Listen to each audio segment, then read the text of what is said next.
Hi hello ನಮಸ್ತೆ, ನಾನು ಕಾಂತ. ನನ್ನ ಎಲ್ಲ ಕತೆ ನಿಮ್ಮ ಜೊತೆ ನನ್ನ ಯೂಟ್ಯೂಬ್ ಚಾನಲ್ಗೆ ಸ್ವಾಗತ.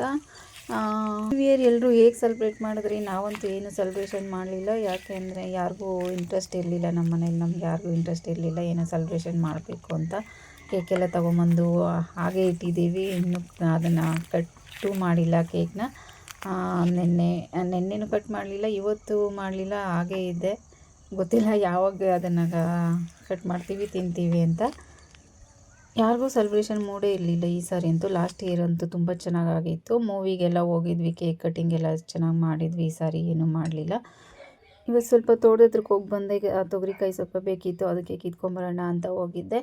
ಮತ್ತು ಟಿಫನ್ಗೆ ಬೆಳಗ್ಗೆ ಮಿಕ್ಸ್ ವೆಜಿಟೇಬಲ್ ಕುರ್ಮಾ ಮಾಡಿದ್ದೆ, ಅದು ಲಾಗ್ ಹಾಕೋಣ ಅಂತ ಹಾಕ್ತಾಯಿದ್ದೀನಿ. ಏನೆಲ್ಲ ಬೇಕು ಅಂತ ನೋಡಿ ಆಲ್ರೆಡಿ ತೋರಿಸ್ತಾ ಇದ್ದೀನಿ. ಕ್ಯಾರೆಟು, ಬೀನ್ಸು ಮತ್ತು ನೌಕೋಲು, ಆಲೂಗಡ್ಡೆ, ಬೀನ್ಸು, ಬಟಾಣಿ ಎಲ್ಲ ಬೇಕಾಗುತ್ತೆ ಇದಕ್ಕೆ. ನಾನು ಬಟಾಣಿ ಯೂಸ್ ಮಾಡ್ತಾ ಇಲ್ಲ. ನಮ್ಮ ಮನೇಲಿ ಕಾಳೆಲ್ಲ ಸ್ವಲ್ಪ ಯಾರು ಹೆಚ್ಚಾಗಿ ಲೈಕ್ ಮಾಡಲ್ಲ. ಅದಕ್ಕೆ ನಾನು ಸ್ವಲ್ಪ ಡಬಲ್ ಬೀನ್ಸ್ ಹಾಕಿದೆ. ನಮ್ಮ ಗಿಡದಲ್ಲಿ ಸ್ವಲ್ಪ ಸಿಕ್ಕಿತ್ತು, ಅದನ್ನು ಹಾಕಿದೆ. ಬಟಾಣಿ ಏನೂ ಹಾಕಲಿಲ್ಲ.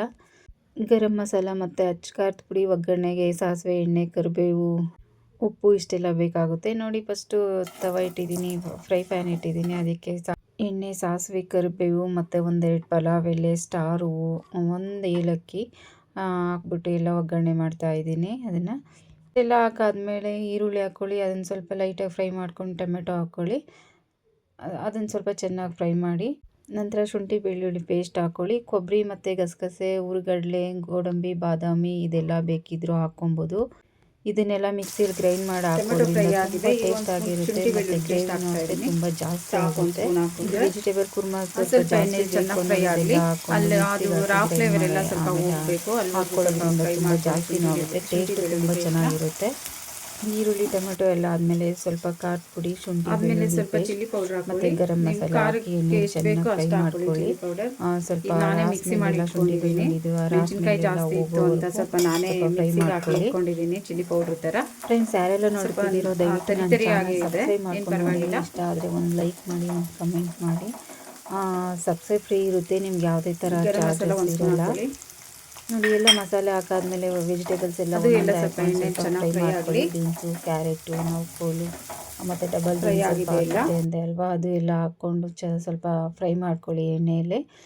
ಆಮೇಲೆ ಎಲ್ಲ ಕೊಬ್ಬರಿ ಮತ್ತು ಗಸಗಸೆ ಎಲ್ಲ ರುಬ್ಬಿಟ್ಕೊಂಡಿರ್ತೀವಲ್ವ, ಅದನ್ನು ಹಾಕಿ ಸ್ವಲ್ಪ ಚೆನ್ನಾಗಿ ಫ್ರೈ ಆಗಲಿ. ಅದು ಸ್ಮೆಲ್ಲೆಲ್ಲ ಹೋಗೋವರೆಗೂ, ಸ್ಮೆಲ್ಲೆಲ್ಲ ಇರುತ್ತಲ್ವ, ಅದು ಎಣ್ಣೆಯಲ್ಲೆಲ್ಲ ಫ್ರೈ ಆದ್ರೇ ಸ್ವಲ್ಪ ಟೇಸ್ಟ್ ಚೆನ್ನಾಗಿರೋದು, ಇಲ್ಲ ಅಂದರೆ ಚೆನ್ನಾಗಿರಲ್ಲ. ಅದು ಫಸ್ಟೇ ಎಣ್ಣೆಯಲ್ಲಿ ಸ್ವಲ್ಪ ಫ್ರೈ ಆದಮೇಲೆ ನೋಡಿ ಎಲ್ಲ ಗ್ರೈಂಡ್ ಮಾಡಿರೋದು ಎಲ್ಲ ಹಾಕಿ ಚೆನ್ನಾಗಿ ಫ್ರೈ ಆಯಿತು. ಆಮೇಲೆ ಉಪ್ಪು ಹಾಕ್ತಾಯಿದ್ದೀನಿ. ಉಪ್ಪು ಹಾಕಿ ಸ್ವಲ್ಪ ಎಲ್ಲ ಕೈ ಆಡಿಸ್ಕೊಟ್ಟು ಎಲ್ಲ ತಿರ್ಸ್ಕೊಟ್ಟು ಸ್ವಲ್ಪ ಬೇಯೋಕ್ಕೆ ಇಟ್ಬಿಡಿ. ನೀರು ಸ್ವಲ್ಪ ಹಾಕಿ ನೋಡಿ ಈ ಥರ ನೀರು ಸ್ವಲ್ಪ ಜಾಸ್ತಿನೇ ಹಾಕ್ಕೊಳ್ಳಿ. ಅದೆಲ್ಲ ಬೇಯೋಷ್ಟೊತ್ತಿಗೆಲ್ಲ ಸ್ವಲ್ಪ ಗಟ್ಟಿ ಆಗಿಬಿಡುತ್ತೆ. ನೀರು ತುಂಬ ಕಡಿಮೆ ಹಾಕಿದ್ರೆ ಒಂಥರ ತಳ ಅಂಟ್ಕೊಂಡ್ಬಿಡುತ್ತೆ. ಸ್ವಲ್ಪ ಜಾಸ್ತಿನೇ ಹಾಕಿರಿ. ನೋಡಿ, ತರಕಾರಿ ಎಲ್ಲ ಬೇಯೋಷ್ಟರಲ್ಲಿ ಅದೆಲ್ಲ ಕನ್ಸಿಸ್ಟೆನ್ಸಿ ಕರೆಕ್ಟ್ ಕನ್ಸಿಸ್ಟೆನ್ಸಿಗೆ ಬರುತ್ತೆ. ಲಾಸ್ಟಲ್ಲಿ ಕೊತ್ತಂಬರಿ ಹಾಕಿ ಸ್ವಲ್ಪ ಚಪಾತಿ, ಪೂರಿ, ರೊಟ್ಟಿ, ನಾವು ಗೋಧಿ ರೊಟ್ಟಿ, ಅಕ್ಕಿ ರೊಟ್ಟಿ ಎಲ್ಲ ಪ್ಲೈನಾಗಿ ಮಾಡ್ತೀವಲ್ವ, ಏನು ಹಾಕದೆ ಅಂದರೆ ವೆಜಿಟೇಬಲ್ಸು, ಈರುಳ್ಳಿ, ಮೆಣಸಿನ್ಕಾಯಿ ಏನು ಹಾಕದೆ ಪ್ಲೈನಾಗಿ ಮಾಡ್ತೀವಲ್ವ, ರಾಗಿ ರೊಟ್ಟಿ, ರಾಗಿ ದೋಸೆ ಎಲ್ಲದಕ್ಕೂ ತುಂಬ ಚೆನ್ನಾಗಿರುತ್ತೆ. ನಾನು ಚಪಾತಿ ಮಾಡಿದ್ದೆ ನೋಡಿ, ಚಪಾತಿ ಮಾಡ್ತಾಯಿದ್ದೀನಿ. ಪರೋಟಗೂ ಚೆನ್ನಾಗಿರುತ್ತೆ, ಯಾವುದಕ್ಕೆ ಬೇಕಾದ್ರೂ ತಿನ್ಬೋದು. ಮತ್ತು ಅನ್ನ ರಸಮ್ಗೂ ತಿನ್ಬೋದು. ಅನ್ನ ರಸಮ್ ಜೊತೆ ಒಂಥರ ಸೈಡ್ ಡಿಶ್ ಥರನೂ ತಿನ್ಕೊಬೋದು. ನೋಡಿ, ಎಲ್ಲ ಚೆನ್ನಾಗಿ ಬೆಂದಿದೆ. ಲಾಸ್ಟಲ್ಲಿ ಸ್ವಲ್ಪ ಕೊತ್ತಂಬರಿ ಹಾಕಿ ಮುಚ್ಚಿಟ್ಬಿಡಿ ಅಷ್ಟೇ. ಇದೆಲ್ಲ ತರಕಾರಿ ಎಲ್ಲ ಹಚ್ಚಿಟ್ಕೊಂಡ್ರೆ ಒಂದು 5-10 ನಿಮಿಷದ ಕೆಲಸ ಅಷ್ಟೇ. ಬೆಳಗ್ಗೆ ಟಿಫನ್ಗೆ ತುಂಬ ಚೆನ್ನಾಗಿರುತ್ತೆ. ಮತ್ತು ವೆಜಿಟೇಬಲ್ಸ್ ಎಲ್ಲ ಹಾಕಿ ಮಾಡೋದ್ರಿಂದ ಹೆಲ್ದಿಯಾಗೂ ಇರುತ್ತೆ ಅಂತ ಹೇಳ್ಬೋದು. ಇವತ್ತಿನ ರೆಸಿಪಿ ಇಷ್ಟ ಆಗಿತ್ತು. ಇಷ್ಟ ಆದರೆ ಒಂದು ಲೈಕ್ ಮಾಡಿ ಅಂತ ಹೇಳ್ತಾ ವ್ಲಾಗ್ ಎಂಡ್ ಮಾಡ್ತಾ ಇದ್ದೀನಿ. ನಮಸ್ತೆ, ಥ್ಯಾಂಕ್ಸ್ ಫಾರ್ ವಾಚಿಂಗ್.